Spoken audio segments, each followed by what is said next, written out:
Friends ఇప్పుడైందిన వార్త Johnny మాస్టర్కు మరో shock అంటూ వార్తలు అయితే వస్తున్నాయి ఫ్రెండ్స్. మరి దాని గురించి వీడియో చేయడం అనేది జరుగుతుంది. మరి వివరాలకు వెళ్ళే ముందు దయచేసి లైక్ చేసి షేర్ చేసి సబ్స్క్రైబ్ అయితే చేసి మరిన్ని లేటెస్ట్ అప్డేట్స్ కోసం బెల్ ఐకాన్ అయితే క్లిక్ చేయండి ఫ్రెండ్స్.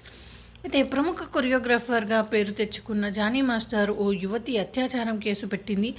ఆరోపణలు చేస్తున్న యువతి 2017లో ఓ ఛానల్లో ప్రసారమైన ప్రముఖ డ్యాన్స్ షోలో జానీ మాస్టర్కు పరిచయమైనట్టు ఎఫ్ఐఆర్లో పోలీసులు పేర్కొన్నారు. ఆ తర్వాత జానీ మాస్టర్కు అసిస్టెంట్ కొరియోగ్రాఫర్గా ఉండాలంటూ ఆయన టీం యువతి ఫోన్ కాల్ చేశారు. 2019లో జానీ మాస్టర్ టీంలో సదరు యువతి అసిస్టెంట్ కొరియోగ్రాఫర్గా చేరింది.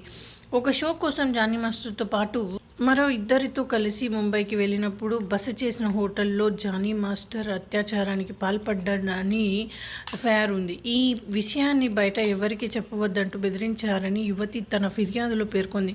షూటింగ్ సమయాల్లో అతడు చెప్పినట్టు వినకపోతే అసభ్యకరంగా ప్రవర్తించే వారిని పోలీసులకు ఇచ్చిన ఫిర్యాదుతో యువతి పేర్కొంది.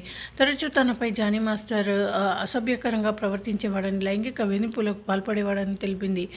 మతం మార్చుకుని తనను పెళ్లి చేసుకోవాలంటూ జానీ మాస్టర్ బలవంతంగా చేశారని ఆమె ఆరోపించింది. వీటికి ఒప్పుకోకపోవడంతో జుట్టు పట్టుకుని జానీ మాస్టర్ దాడి చేశారని తెలిపింది. ఆగస్టు 28న ఒక వింత పార్సల్ వచ్చిందని, పేరు లేకుండా తన ఇంటి తలుపుకు వేలాడదీయబడిందని, దాని లోపల congratulations for son, be careful అని రాసి ఉందని బాధితురాలు వెల్లడించింది.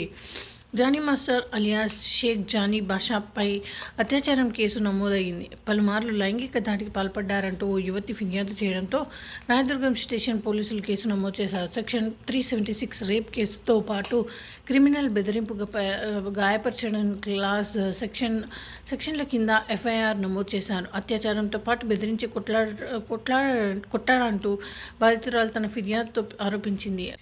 ఫిర్యాదు చేసిన వయసు యువతి 21 సంవత్సరాలు. గత కొంతకాలంగా తనపై జానీ మాస్టర్ లైంగిక దాడులకు పాల్పడుతున్నాడని పేర్కొంది. కాగా ఘటన నార్సింగి పరిధిలో జరగడంతో కేసును అక్కడికి బదిలీ చేశారు. అవుట్డోర్ షూటింగ్లలో తనపై అత్యాచారం చేశాడని ఫిర్యాదులో యువతి పేర్కొంది. 0 ఎఫ్ఐఆర్ నమోదు చేసి నార్సింగ్ పోలీస్ స్టేషన్కి కేసుకు బదిలీ చేశారు. సో ఫ్రెండ్స్, ఈ విధంగా వార్తలు అయితే వస్తున్నాయి ఫ్రెండ్స్. మరి ఈ విధంగా అయితే జరిగిందంట. Thanks for watching.